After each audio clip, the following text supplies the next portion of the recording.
Kevin Gastelum was pulled from UFC 212, and that fight was scheduled to be against Anderson Silva because of a positive drug test for marijuana. And I was scrolling your Twitter timeline, and I saw you had some very strong feelings about this. Do you mind sharing those with us? I mean, it's complicated. There's a longer video I put out, which folks can go look at. But the long and short of it is that there are two different ways that any kind of drug test, doesn't matter what kind it is, happen under the current USADA regimen. It's out of competition and in competition. And in competition is defined as the 12 hours before and after an event, right? That's what it is. For marijuana and frankly, almost every drug of recreation, they only test for, they test for it year round, but they only really care if you get in that in competition window.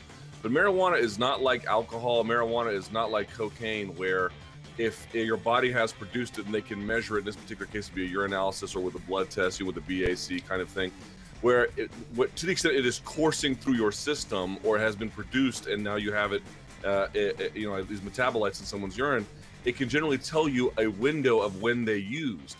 Marijuana is not like that. And what they do is they have this arbitrary limit that if you go above it, they say, well, surely the chances are that you were probably on it, and that are during that window. And that's true. Chances are, especially if you're an infrequent user, you probably are. But if you're a chronic user, and I can tell you many MMA fighters, as a way of managing pain and sort of a general lifestyle, they use marijuana chronically. And that's a different debate about whether that's an okay thing. But what it would say is we don't even know if he actually committed the crime or the infraction anyway, that they said he did. And now he got pulled from this card. This affects his record. This is if you're going to have these really terribly serious consequences for these infractions, to me, it feels like the science should be ironclad, and it's really not. So as it stands right now, who would replace him on the card? Man, $1 million question. So Vitor Belfort has thrown his name into the hat, not so much for the Anderson Silva fight. Remember, they fought previously and he lost, but to be on that card. He's a huge star in Brazil. This fight would be in Brazil, so that's a possibility.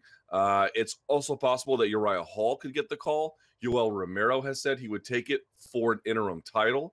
If there's no interim title, however, he won't take it. So maybe Hall, maybe Belfort, something like that. No one really knows yet. UFC hasn't commented. It's all very fresh. But that's sort of the direction that this thing is headed. Yeah, unfortunate for Kelvin there, but we'll have to see if anything changes in the near future for the UFC.